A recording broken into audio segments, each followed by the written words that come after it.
दिल्ली की समस्याएं परमानेंट हो चुकी हैं। दूषित हवाएं हैं, पानी जहरीला, अपराध, महंगाई, बेरोजगारी, परमानेंट समस्याओं के परमानेंट मुख्यमंत्री, परमानेंट सरकार हल दे सकती है। अरविंद केजरीवाल जी के मुद्दे नहीं है, वो इस तरह कोई बयान ट्वीट खेल रहे हैं। विक्टिम कार्ड मत खेलिए, 10 साल की रिपोर्ट कार्ड लेकर आइए और अब जनता की अदालत में है, आप उसका सामना करिए, मुद्दों से मत भटकाइए। चुनावों की तारीखों का दिल्ली चुनाव की ऐलान हो जाएगा।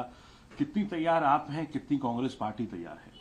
देखिए, किसी भी राजनीतिक दल और उम्मीदवार से मुझे लगता है पहले दिल्ली तैयार बैठी है। जितना बेसब्री से किसी राजनीतिक दल और उम्मीदवार को इंतजार रहता है, उससे ज्यादा बेसब्री से इंतजार दिल्ली के लोगों का है। क्योंकि दिल्ली के लोग बस एक बदलाव का इंतजार कर रहे थे, जो इन तारीखों की घोषणा के साथ शुरू होने जा रहा है। एक विकल्प तलाश रहे थे दोबारा से, वो विकल्प पहले से ही कांग्रेस थी और उसे वापस, मुझे लगता है, जो एंटी इनकम्बेंसी, एक विरुद्ध लहर चल रही है सत्ता के खिलाफ, चाहे वो सत्ता बीजेपी की केंद्र में हो, आम आदमी की दिल्ली में हो, उनके खिलाफ एक विरुद्ध लहर चल रही है। और स्वाभाविक है, कामों की तुलना हो रही है। 15 साल शीला जी ने चलाए, 3 टर्म केजरीवाल जी को मिले और उससे पहले बीजेपी को मिले, अभी भी केंद्र में बीजेपी, केंद्र शासित राज्य, सब चीजों का आकलन 10 साल कम नहीं थे, हो चुका है।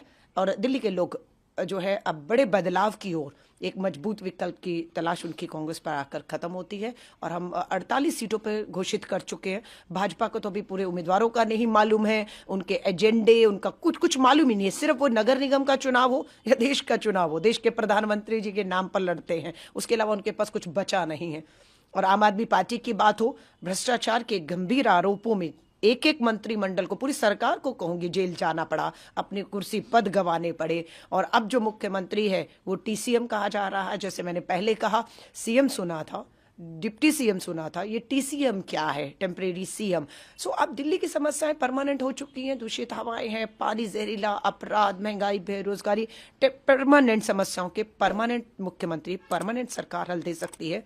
और वो कांग्रेस ने दी है शीला जी के राज में और वापस देने जा रहे हैं। कल उन्हीं के बारे में बात करूंगा जो आप कह रही हैं, आतिशी जी के बारे में। आतिशी जी, कल जब उनसे जो रमेश बिधूड़ी को लेके जो बयान, हालांकि बीजेपी ने अपने आप को उससे उससे उससे डिसोसिएट किया है और महिला जो कार्यकर्ता हैं कांग्रेस की, उन्होंने पुलिस में भी शिकायत करी है इसको लेके। लेकिन वो कल भावुक हो गई जब उनसे इस बारे में सवाल पूछा गया और एक भावुक क्षण सामने आया जहां उनकी आंखों में आंसू भी दिखाई दिए। तो किस तरीके से देखती हैं आप पूरे इस घटनाक्रम को? देखिए, बिल्कुल रमेश बिधूड़ी जी के जिस तरह के शब्द प्रियंका गांधी जी को लेकर, आतिशी को लेकर रहे, बिल्कुल भी स्वीकार नहीं किए जा सकते। बिल्कुल कड़ा विरोध हुआ सड़कों पर, माफी मांगने पर उन्हें मजबूर होना पड़ा है और अपनी इसी भाषा की वजह से वो रेस से बाहर हो चुके हैं। वो तीसरे नंबर पे जाएंगे। लड़ाई अब सीधा चुनावी जो है मुद्दों के ऊपर जो है हमारा सीधा मुकाबला, मैं अब कहेंगे कांग्रेस और मेरा जो है वो आम आदमी पार्टी और विधायक मुख्यमंत्री आतिशी से होगा। भावुक होने की आप बात कर रहे हैं, मुझे तो यहाँ पर स्वाभाविक है, भावुक होना बनता है। लेकिन मुख्यमंत्री है ना, मैं विधायक थी जब विधानसभा के अंदर बीजेपी के विधायक ओपी शर्मा ने आपत्तिजनक मुझे लेकर कुछ टिप्पणी की थी।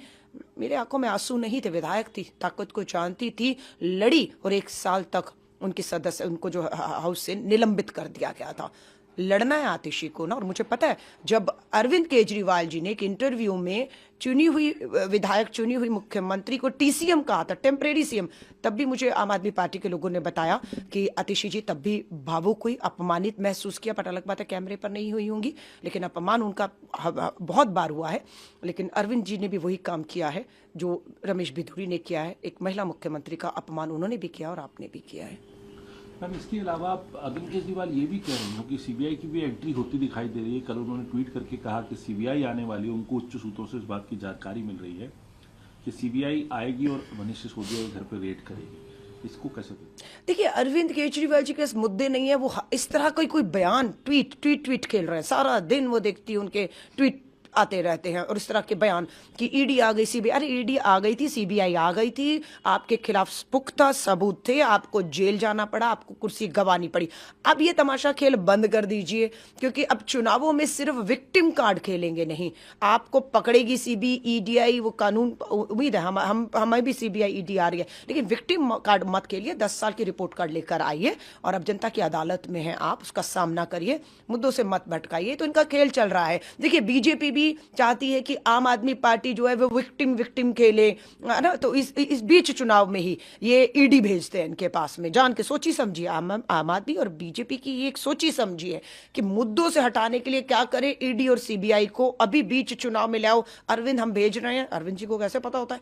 वो कहते हैं मेरे सूत्रों ने बताया, उनके सूत्र कहीं और नहीं, आरएसएस के मुख्यालय में बैठे हुए हैं जो उनको बताते हैं, और उनको उनके कहने पर ही वहां से साठगांठ होती है। जैसे रामलीला मैदान में हुई थी, ईडी भेज दीजिए, फिर मैं कहूंगा अतिशी को कभी भी गिरफ्तार किया जा सकता है, मेरे घर ही हो सकता है, मनीष के यहाँ। अरे हो चुका है, जेल जा चुके हैं, आरोपी हैं। फाइलों पे साइन करना, अधिकारियों से बुलाकर बैठक करना आपको मना हो गया था, और दिल्ली बर्बाद हो रही थी। उप मुख्यमंत्री हो मनीष सिसोदिया जी, मुख्यमंत्री हो, मंत्रियों को कुर्सियां गंवानी पड़ी है। कैलाश गहलोत तो आपके कैबिनेट में अभी तक थे, कभी आपने नहीं कहा वो भ्रष्टाचार है।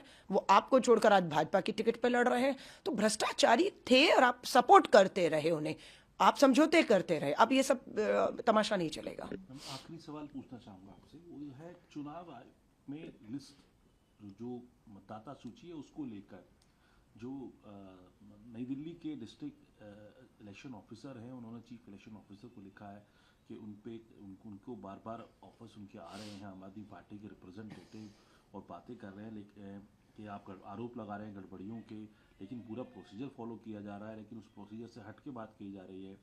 बीजेपी ये भी कह रही है कि अननेसेसरी दबाव जो है वो डाला जा रहा है, और चुनाव अधिकारी को मुख्यमंत्री बुला रहे हैं, विदाउट एजेंडा बुला रहे हैं। ये भी अधिकारी का कहना है कि विदाउट एजेंडा मुख्यमंत्री बुला रहे हैं।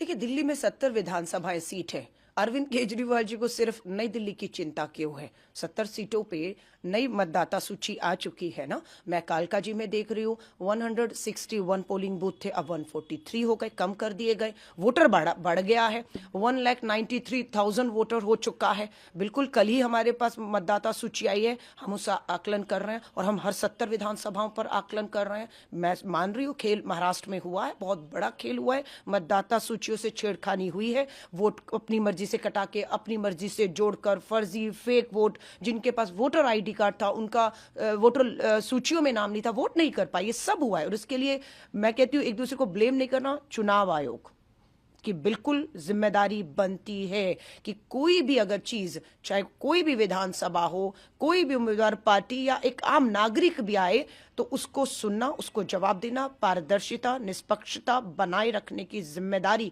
एक संवैधानिक संस्था चुनाव आयोग पर है। और हर बार चुनाव आयोग पर सवालिया निशान खड़े होते आए हैं, लेकिन मैं उम्मीद करूंगी भारत की राजधानी दिल्ली का ये चुनाव है, इतने छोटे चुनाव, 70 छोटी सी केंद्र शासित राज्य है, महाराष्ट्र, बड़े बड़े चुनावों के ऊपर बहुत आरोप लगे, कोर्ट भी लोग गए, हमारे लोग भी चुनाव आयोग गए हैं महाराष्ट्र की मतदाता सूचियों को लेकर, जिसका जवाब चुनाव आयोग के पास नहीं है। पर दिल्ली में भी ये खेल होगा तो दुर्भाग्यपूर्ण।